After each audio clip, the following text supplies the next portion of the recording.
Tarwater says, welcome tax fans. We do have more people here, though, so I'm encouraged. Maybe we're getting some more interest. Or I think we might be the only game in town tonight. But I guess, is there anything, I mean, where do you want to start off, Madam Chair? So thank you, Mr. Chairman. We're solid on 410. So the next one we were at was the property tax. Do you have a bill number on that we would use on it for the property tax? Let's see. I think we have the two House bills left, so we could make that one 2096.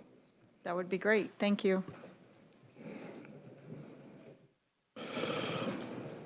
Oops. And then 2098 for the sales tax.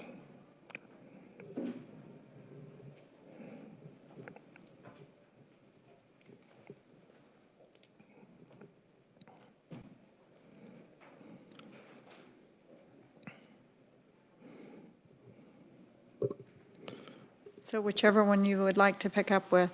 Okay. Actually, I wanted to go back to 410 and just make sure that we're clear on that for ourselves and staff. Is that including we'd had some discussion on the affordable housing tax credit, that low income tax credit piece, the cap?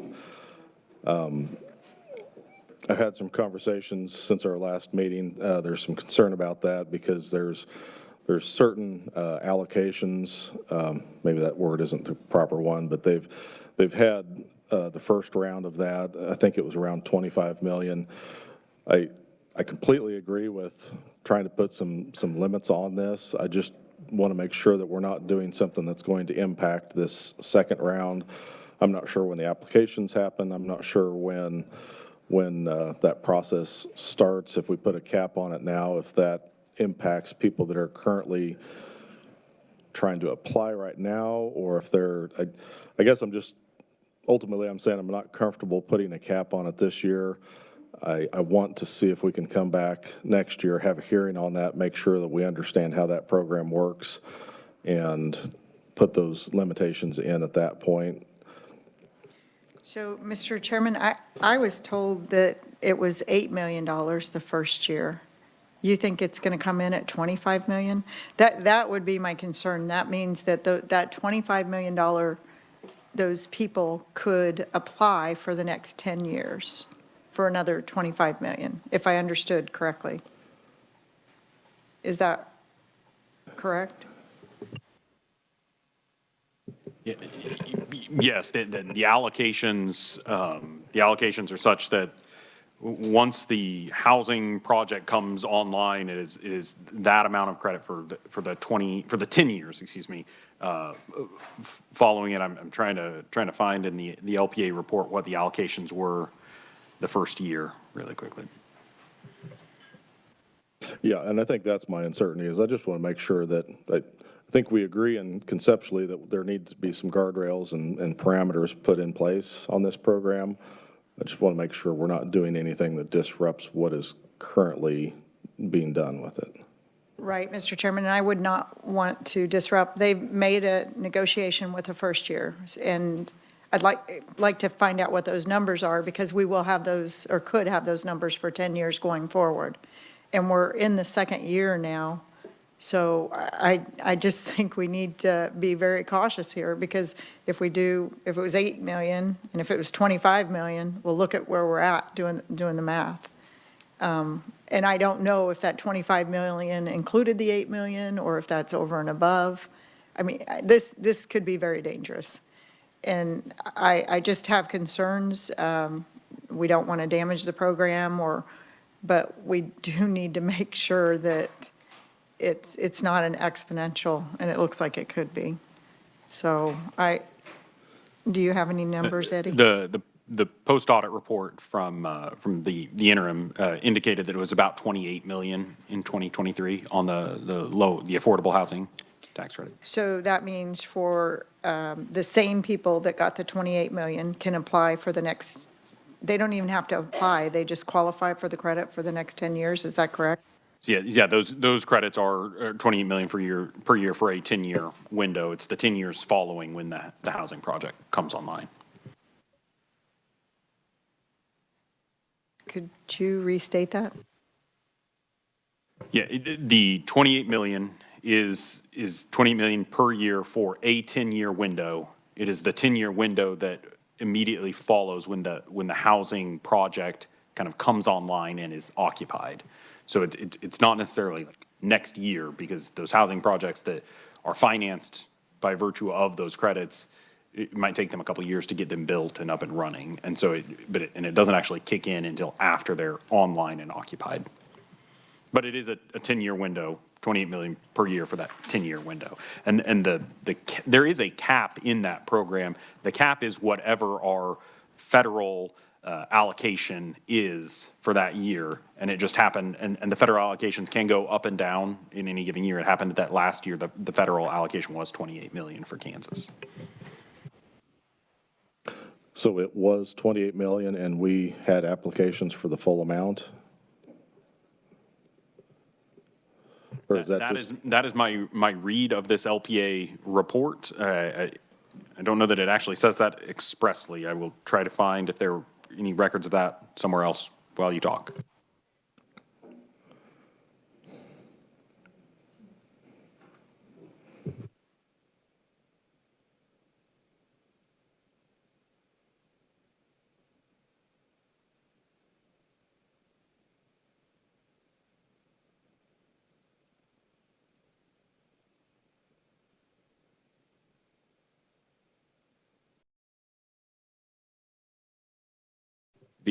I found the 2023 report on this from the Kansas Housing Resource Corporation. It indicates that it was 25.1 million was the estimated state credit amount for the 2023 awards. Yeah, that's the affordable housing, yeah, which is not the one implicated with House Bill 2832.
Sorry, Mr. Chairman, we're trying to figure out, so is there a limit on how much an individual investor or property can get?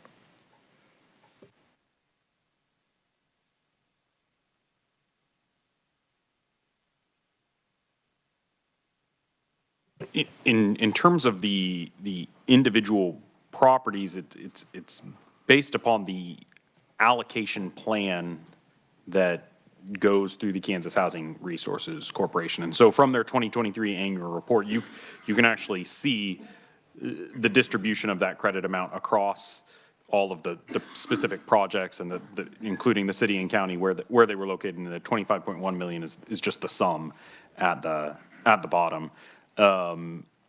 In terms of otherwise specific limitations as it relates to taxpayers, I do not know that off the top of my head. I'm going to have to try to work my way through that statute.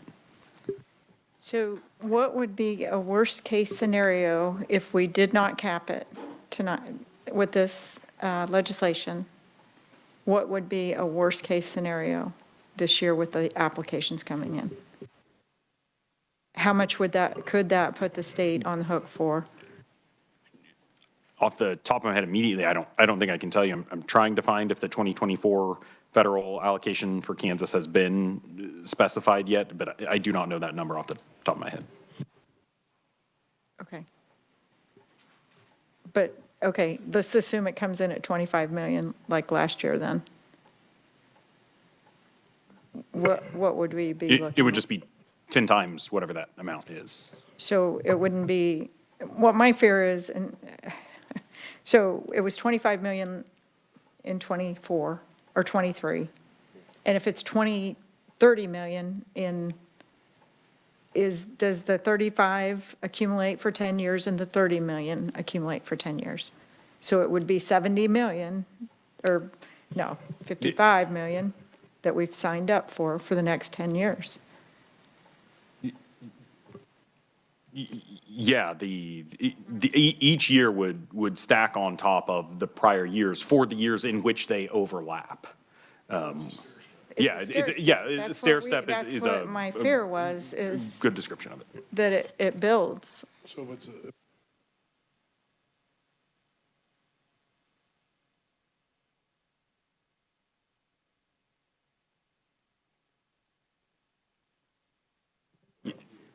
for that year.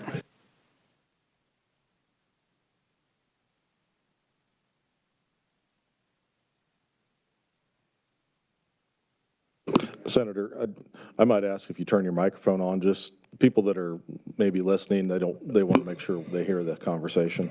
And thank you. And I'll remind everybody that we did discuss this in interim committee, that we had the legislative post audit on it. This legislation did not come through tax to initiate. I don't think the tax committee would have ever put this kind of logic in. So that's why I want to make sure that we're clear on this. Thank you. Yeah, Senator Holland, I didn't mean to interrupt Oh, you. no, I'm sorry. And I apologize to the committee because I think I actually supported this a couple years ago and I've forgotten totally about it and the mechanics of it. So I apologize. So basically this is a tax credit that the SGF at some point is going to go out the door to a developer. Is that correct? Or no, it's actually, these are transferable credits. I'm assuming the developers can sell these or whatever to secondary markets. It kind of involves a syndication process, the same way the federal tax credit is. We just built a mirror state credit to the federal credit. Got you. And I'm just kind of curious, as far as the credits themselves work, does the developer, while they sell these on a secondary market, are these credits, are they matched like to a federal program?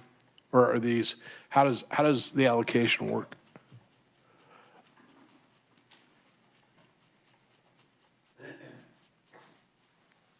So it mirrors a federal program and it requires the same sort of qualified allocation plan that is developed by the Kansas Housing Resources Corporation for it in terms of the nuts and bolts of what goes into each of those applications. We would need to get information from KHRC. But a developer would basically, they're getting a bite at the federal credit and they're getting a bite at the Kansas credit program. Would that be fair to say? It might be the case that they allocate them separately. I don't know if they have to, I don't know if the programs require them to be allocated in a mirror fashion or just if the functionings of the program operate in a mirror fashion. It might be the case that they could be allocated. You could have federal credits allocated to one program and one development and Kansas credits allocated to another. I don't know the answer to that And question. what's the total percentage of credits that could be sold as to the value of the entire project the developer's doing? I don't know if there is a limit as it I mean, relates to that. could a developer basically fund a development with nothing but credits? I do not know. Okay, thank you. Madam Chair, I share your concern over this program, I really do, but I think this is an example of why I'm a little hesitant to move on this right now, because I just don't know how this program works. I'd like to have a hearing on it just to make sure we understand the inner workings of this. So, Mr. Chairman, I understand, but that is part of our concern, that there's not many guardrails other than the federal money that puts the limit on. And so it's just always been my concern. We keep signing up for these tax credits all over the place, and that's why we're not seeing a bigger tax cut for Kansans. So I do have concern over that, and I'm afraid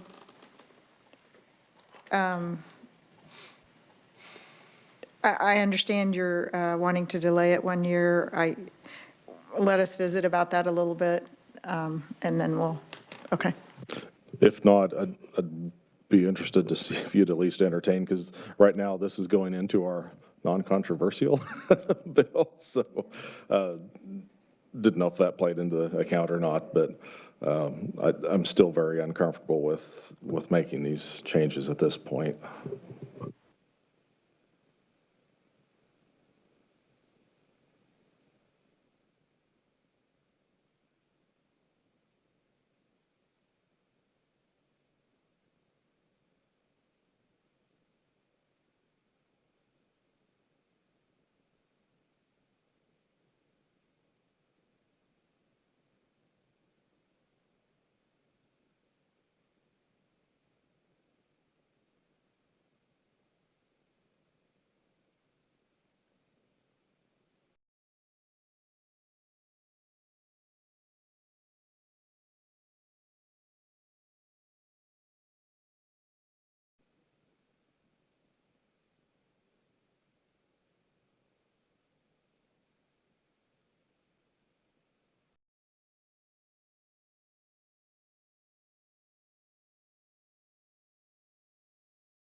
Mr. Chairman, I appreciate it and your willingness to discuss this. I think we would ask at this time that we just pull 2832 out of the non-controversial.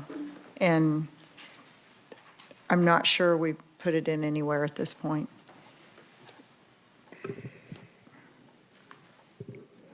Okay, so that was with just the housing investor tax credit, even though Yes. that's kind of a different program? It is a different program. It's the transferability that we're looking at, but we really think the tax committees should take a look at this Agreed. legislation. Yeah. So that's all we're going to ask, that Okay. happen next year. I think that's a good compromise. Okay. I'll agree to that. Okay, thank you, Okay. Mr. Chairman. Yeah, thank Yeah, you. yeah. Thank you for diving into that. Like I said, I think we share the same concept there. Let's make sure we do it the right way, so, Thank you. thank you. Okay, so now, on to the property tax.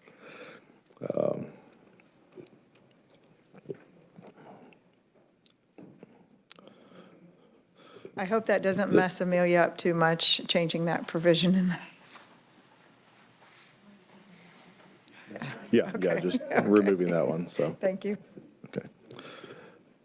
I did want to, as we look now onto the property tax pieces, we had, according to my notes, which are really a mess right now, but I had Senate Bill 311 and the payment under protest prohibition repeal as outstanding items on that. I wanted to turn to Eddie right quick. I had discussed maybe kind of a compromise amendment on that prohibition repeal.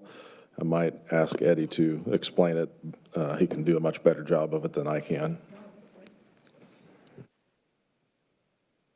The statute where this prohibition is found provides that you can't have the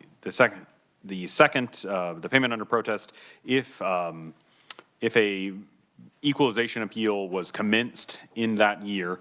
It does have two exceptions to that, and those exceptions are when the owner changes in between the time period, if it's a different owner in the fall when it's time to pay taxes than it was in the spring when it was time to do the equalization appeal. And then the other one is when the valuation or assessment of the property was changed pursuant to an order of the director of property valuation. I don't know if that exception has ever really come into play. And what Representative Smith asked me to describe was the possibility of adding an additional exception to the prohibition that would, in essence, permit the payment under protest appeal in a circumstance in which the taxpayer did commence the appeal but withdrew their appeal prior to the determination of the final valuation pursuant to that equalization appeal. So the general prohibition would continue to exist in statute, but the circumstance of a withdrawn appeal would be added as an exception to that general prohibition. So does that adequately summarize what you asked me to help work through? Yeah, I was just trying to avoid that situation where they took both appeals all the way through the process. Thank you, Mr. Chairman. So I just want to be clear, they would have to withdraw one or the other. They couldn't continue it. It seems to me the early one, the spring one, is over before the fall appeal, paying under protest. So is that what we're trying to avoid here, that they would have to withdraw the April one? Or if they lost the April appeal, then they would not be able to pay under protest? Correct, because in my understanding, and maybe there's a situation that I'm not familiar with, if they lost that first appeal and then they wanted to pay under protest, you'd basically be going through the same process with the same people. And I might turn to staff, if there is a change in property or if there is new information that is discovered, does that prevent them from doing are they allowed to do a payment under protest? I'm trying to think if there's like an appraisal or something that wasn't available for the first, and I suppose they could withdraw. If they don't have that appraisal, they could go ahead and withdraw and then do their payment under protest. I'm just trying to think of different scenarios. So the situation that we were looking at was that there was new evidence, and because they filed under protest, they were not able to, or because they met with the county appraiser and appealed in April, they were not able to file under protest in the fall. And they did have new evidence. They were new to the process. They didn't understand what they needed to bring when they met with the appraiser, and they had been educated in between. So it is a scenario that does happen. The average property owner has no idea how to appeal or to go through the process. So I'm trying to be more forgiving on their side. Maybe if we could, I know we don't put conditionals in law, but if there is new evidence, then maybe that would be a condition that they could. I don't know, Mr. Chairman. Well, I know, and because we've also got, I've lost track of where it's at, but we also had the fact that if they can have a, what was it, the different type, the certified residential appraisal, that might not have been complete at the time. Maybe we can continue to work on that language, because I want to make sure that we're not hindering the ability for the taxpayers to protest or appeal their valuation. And if we need to add something to that extent, if there's new information or new discovery, that also would qualify for the prohibition repeal. Would that be language that we could put in? Yeah, might just,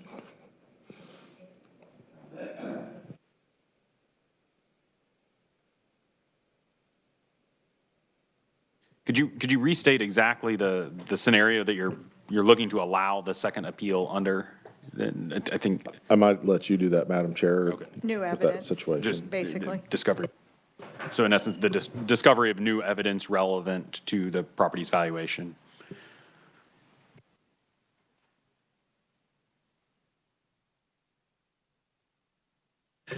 Discovery is a legal term, so that maybe isn't the right word to use, but.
Yeah, staff obviously discuss this for a moment here. We think maybe something related to the presentation of new evidence would be an additional exception added to it would in essence be the fourth exception. There's two under current law.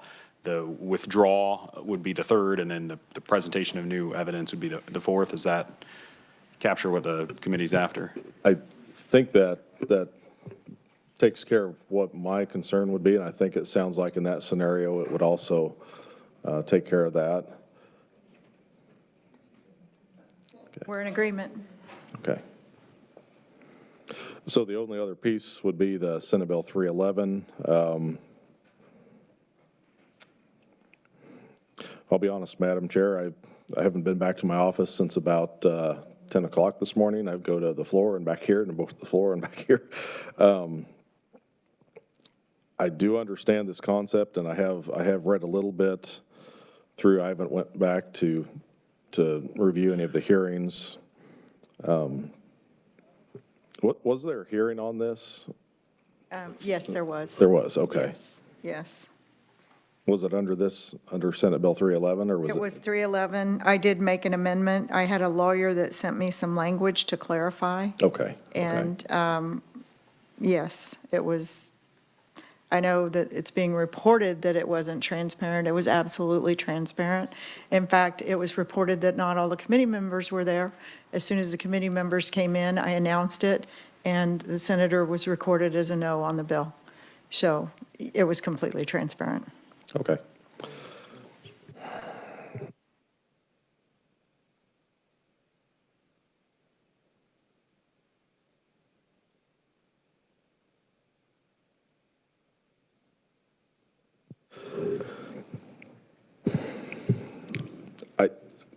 I think the House will go ahead and accept your position.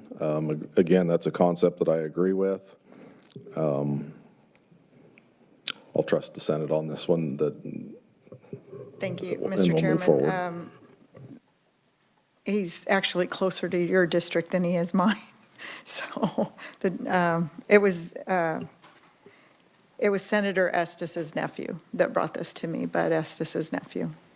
And there was quite a few of us working on tax proposals, and this was one of the brainstorming sessions that came up. So thank you.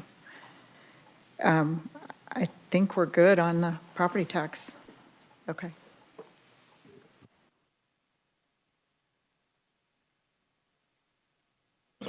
Okay, I might need a little refresher on where we left off on the sales tax items. I think you had kind of made a counter offer for the, I think it was doorstep and the veteran sales tax exemption. The only thing that concerns me about that sales tax exemption is the functionality. I would like to push that back a year just to make sure that we understand exactly how that'll all work. And the fiscal note, it's my understanding that the current proposal that we have out of 2036 is at 50% and above. Would the Senate consider limiting that to 100% and above?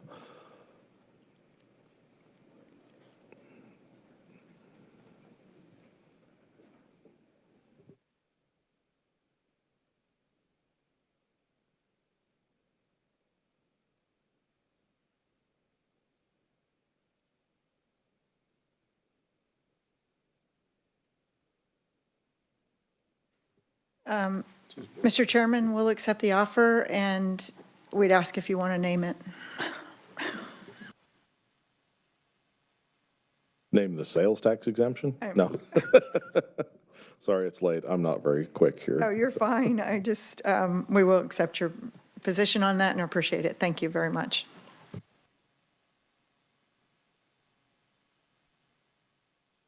Madam Chair, I did have one more offer to negotiate against ourselves. We had offered House Bill 2041, the sales tax exemption for community theaters. If we've got the film tax credit, we would like to place that within that. So I would withdraw that from our original offer so we can bundle those two together. We'd appreciate that, Mr. Chairman, and that way we don't have to put any provisions that have not passed either floor in this bill.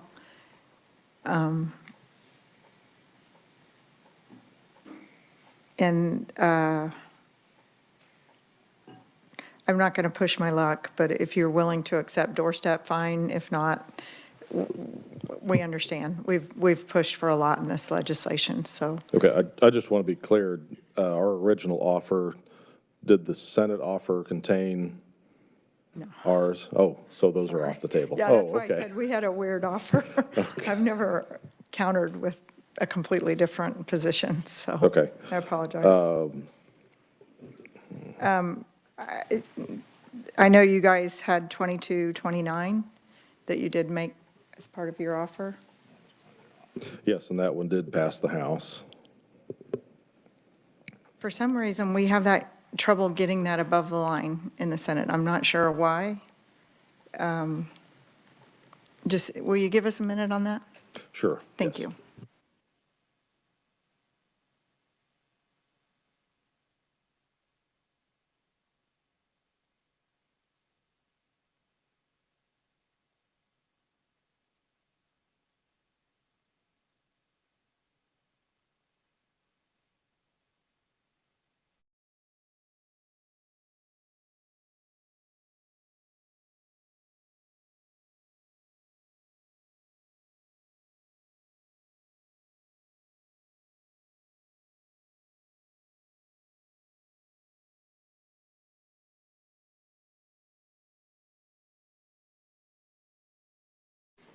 Mr. Chairman, we would accept 2229 and ask that you consider the doorstep with it.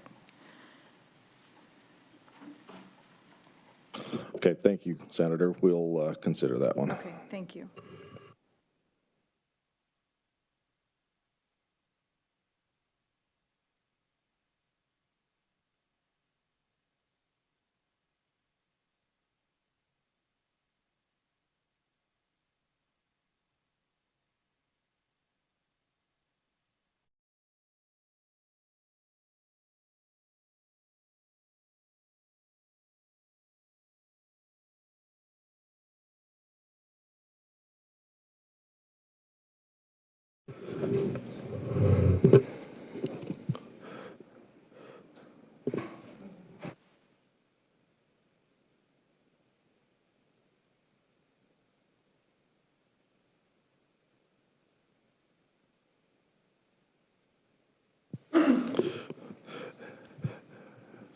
Madam Chair, I know with sales tax exemptions, there's a lot of back and forth here.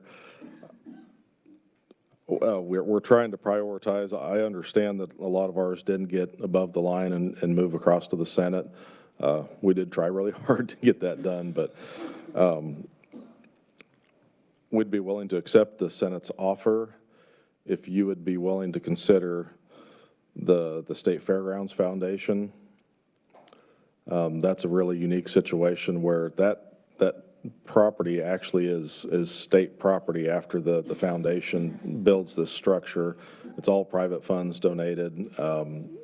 Just felt it was the right thing to do because that's really state property after it's done. And potentially the Friends of Cedar Crest.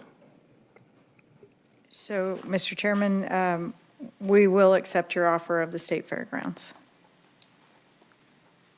I'm not,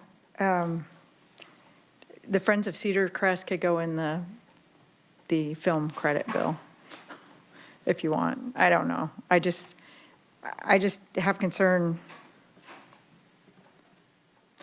Let's talk about it. We'll talk about it. Okay, Mr. Chairman, just a second. So let's, can we check the boxes and find out where we're at? Yes, let's do that Okay, so we thank don't you. lose track. So we have the doorstep. I'll just go down in order. Doorstep, the disabled veterans, sales tax exemption as agreed, House Bill 2229. And that's the ones that are agreed to, and then potentially the State Fair and Cedar Crest.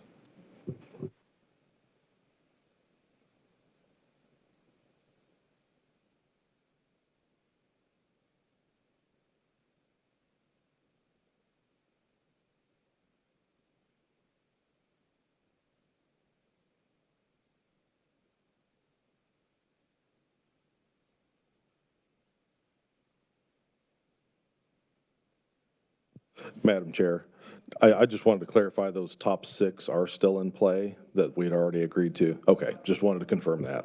Thank you.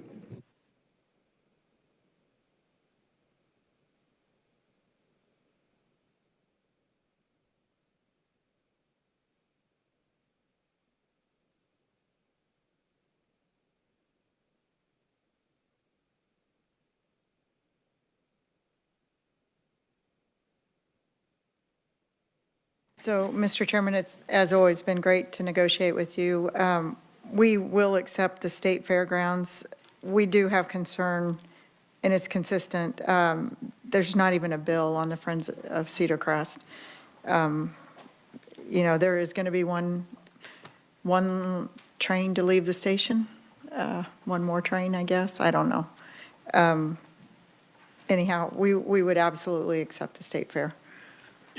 Okay, thank you for your consideration. I don't mean to be persistent, so No, you're I great. do You're great appreciate to you. negotiate with. I told you last year I'd never want to buy a vehicle or anything.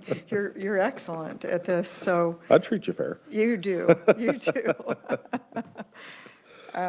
No, I think we have some really good products here. I'm hoping we can get them across the line in both chambers. Excellent. Yeah, Okay. yeah. Well, I think that would conclude the items on the sales tax provisions. Do we want to go ahead and tentatively approve the property piece?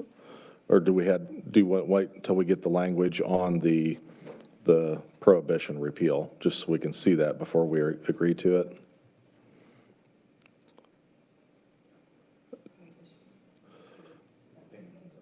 The payment under protest language. You know, I think we're firm on it. It was 2 simple changes. I'm okay with Yes. it if you are.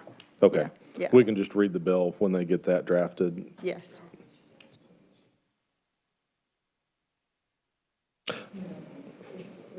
Okay. Madam Chair, Amelia also made the comment, we kind of left the valuation notice additional years up in the air a little bit. Remind me where we were at on that. What further clarification do we need? I don't know if we need necessarily a further clarification, but I did, in the few minutes I had between conference committees, I put a little bit of language together. And I don't know I didn't copy it because it was real quick, but just to give you an idea of kind of based on kind of what I was hearing from you. And it would be, in addition, currently the statute provides a list of, I think there's an A, B, and C of the items that need to be on the valuation notice. And it would add a letter D that would read, a valuation history of the parcel that includes at a minimum a statement or display of the total appraised value of the parcel for the current tax year and the previous 4 tax years. Will they be able to do that if they can't put a graph?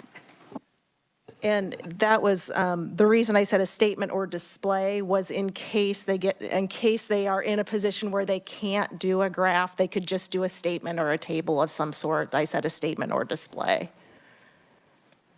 Okay. I think that if that's, and I might give you the leeway to continue to work with PVD on that to make sure that language justifies what they need. Also, Madam Chair, I can't believe I forgot this, but I did have the draft language on the Veterans Valor Property Tax Relief Program. If Mr. Siebers wants to pass that out, it's draft language, but at least you'll have some language in front of you that you can take a look at. I completely forgot about that one.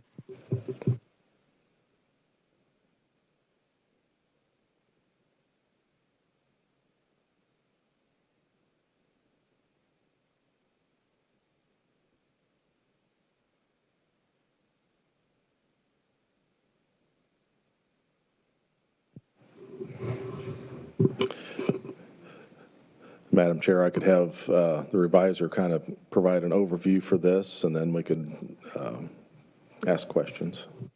Thank you, Mr. Chairman. This will essentially mirror pretty closely to what is the Safe Senior program. Essentially, there would be a credit, they refer to it as a credit, it'd also be a refund, could be operated as a refund. For any taxpayers starting in tax year 2024, an amount equal to 75% of the amount of property taxes actually and timely paid by a taxpayer who has been deemed to be totally disabled or permanently and totally disabled pursuant to 38 CFR 3.340.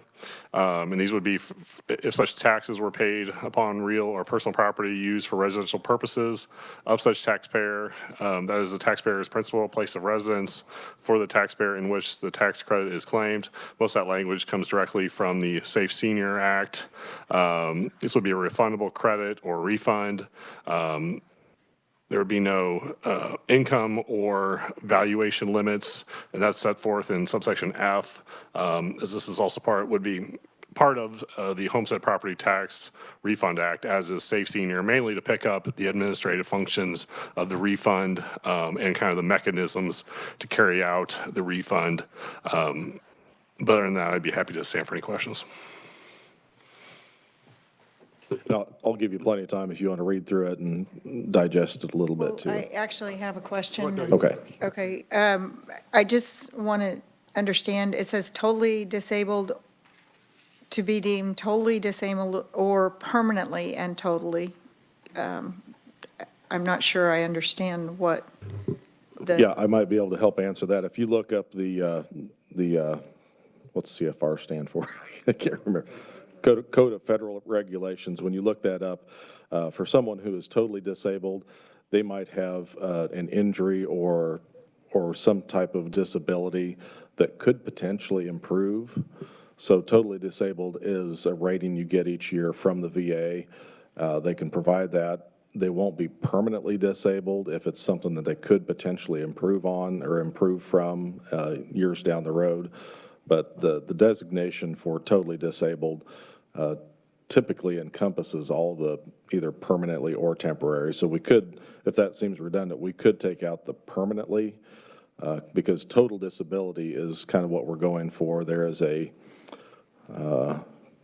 acronym is TDIU, and I think that's in a different part of the CFR code, but it stands for, I think, total disability based on individual unemployability.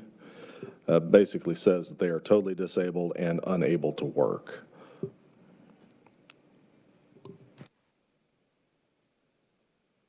Okay, I think Senator Holland has some questions. No, just one, so basically, the Veterans Valor will be a fourth rebate program, correct? That would be correct. Okay, so if they participate in this one, then there's 3 other programs they can't participate in, right? That would be correct. And are those 3 reflected here? I see Homestead, I see Safe Senior, I don't see the one from 2 years ago. I might turn to the revisor. Adams renamed bill, I don't see that one in here. This Homestead 2 is actually nested under the Homestead program. So when it's 794501, actually the Homestead is in 794508 and then 8A. So both of those are nested under the Homestead Property Tax Refund Act. And that's why we need a new name, Mr. Chairman. Thank you. And Madam Chair, I do apologize. Until we have this language drafted, we don't really have a fiscal note from Department of Revenue. They will need to take a look at this and analyze this proposed language to get a fiscal note. Thank you, Mr. Chairman. I think we're willing to accept this. We just want to make sure that we have the language right on the totally disabled or permanently and totally disabled. If that's what we need, that's great. And we really appreciate your work on this and coming up with this idea. Bravo, Mr. Chairman. Well, it was a team effort, and I want to thank the Senate again for their work on 2036. It's a good thing we have a bicameral system because we can catch each other's mistakes. We can have the best of intentions, and something that we didn't expect gets through. So thank you for your hard work on that.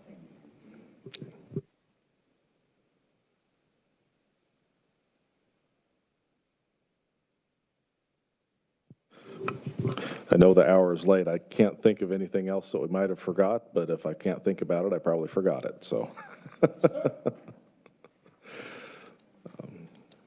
I think we're good. The only question would be if staff needed anything from us. Okay.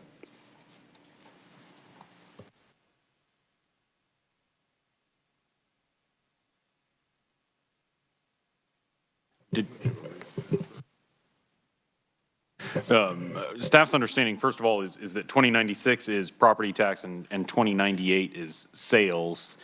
Do you want us to walk through our kind of a recap of our understanding of at least those two, and maybe those two and 410? We could start with those two and then circle back to 410 afterwards if you'd like, whatever you want to do. And I Eddie, think that do you would be have a clean sheet? Oh, that's okay. I don't need it. Yeah. I know it's late, but I think that would be wise to just do a third review on this, just to make sure that we all are clear. Okay. All right. I will start with the property tax package, if that is agreeable to everybody. The first thing to include is on the first line, what is labeled on this page, the Golden Years Homestead refund changes. That is going to include a name change to I believe the homeowner's property tax freeze program, refund, rebate. The revisers will put the last word on there. It will include the full exclusion of Social Security. The income threshold will be set at $80,000. It will include the same retroactivity and extension provisions that were previously included, and the valuation cap will be set at $500,000 with no growth formula to be added to the statute. So, Mr. Chairman, I know we've agreed on this. I just have to ask for one small thing. I forgot about it.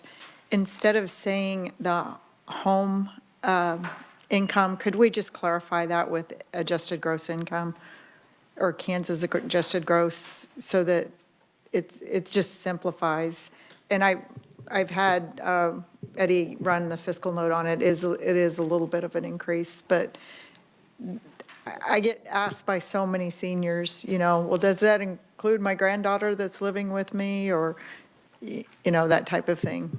But if you guys aren't comfortable with that, we'll leave it as the household income. Oh, I just want to clarify, that would just be the adjusted gross income of the homeowner.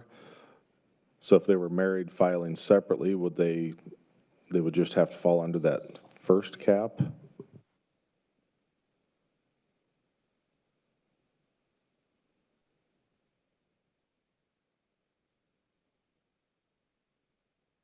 So, Mr. Chairman, we wouldn't ask for that big of a change. We would ask that it be the members of the household adjusted gross income, but it sounds like it might be too big of a change to do like this. So let's leave it alone.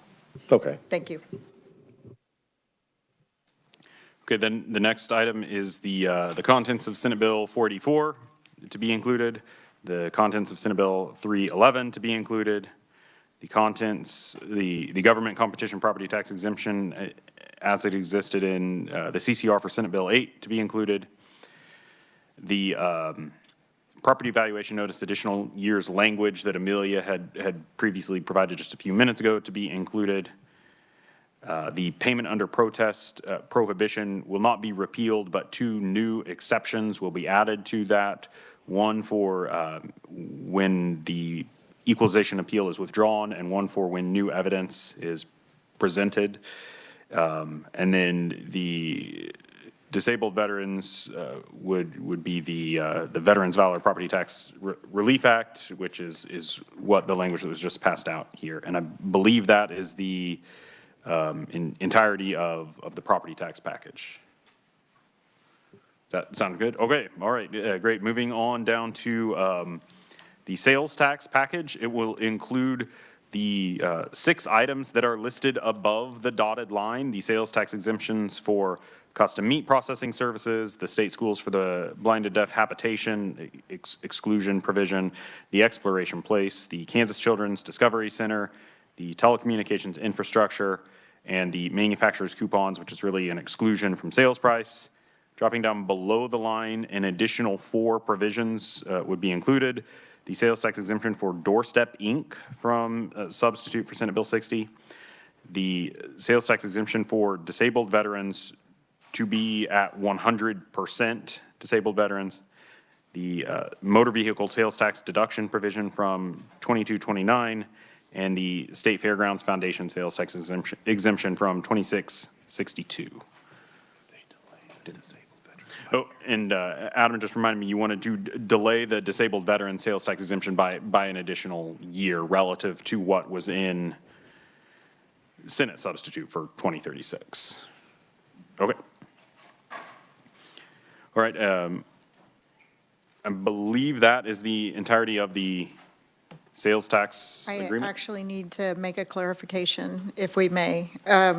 We had amended 2229 to be 120 days. I think the House had 180 days. That sounds right. Let me pull up that language, and we will definitely just need direction in terms of which of those 2 you want to go with.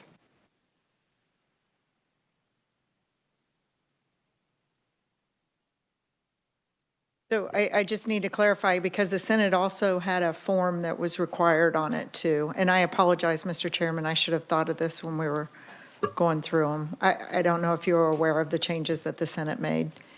No, I wasn't.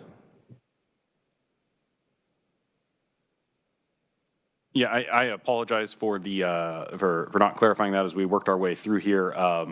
The Senate committee had made 2 amendments to the bill. One was to change the effective date from January 1 of 24 to January 1 of 25. I believe that this was a bill that the House looked at last year and the Senate looked at this year. And then the second one was that it would reduce the 180-day window down to 120 days before or after the purchase. We also required a form. The form requirement was already present in the bill as it came over. So the House had that provision? Yeah. Okay, great. That's good to know. So it would just be rather when you want to start it and how many days. I'm trying to remember, that's been a while back since we had that hearing. Was there some justification to the 120 days versus the 180? Senator Peck, would you want to? Thanks, Madam Chairman. Primarily just to tighten it up, to tighten the window up as far as the time, because 180 days is basically 6 months. So we reduced it down to pretty much 4 months. Yeah, I think we're okay with that. I was just curious what the conversation was. It was actually Senator Peck's amendment, so.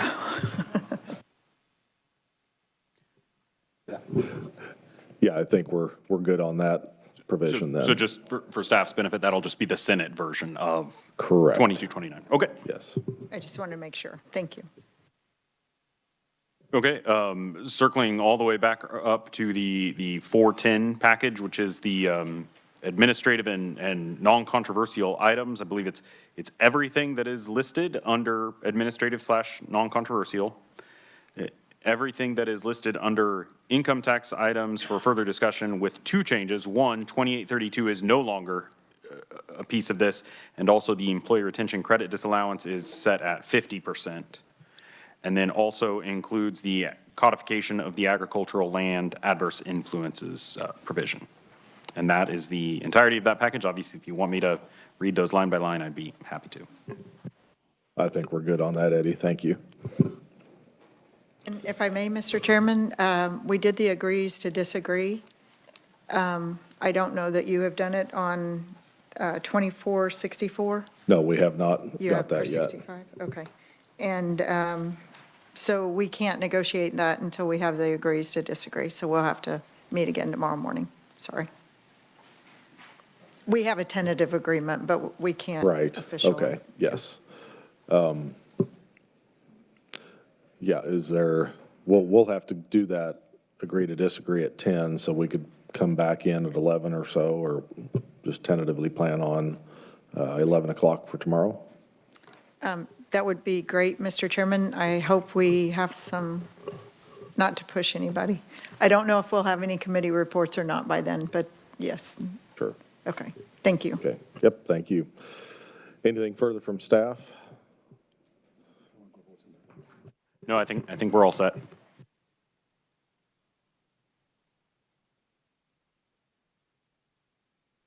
Okay, Madam Chair, staff, thank you very much for all your hard work. I know the hour is late. Thank you for your patience and working on this and getting everything done. Thank you very much. We'll see you tomorrow morning. Thank you.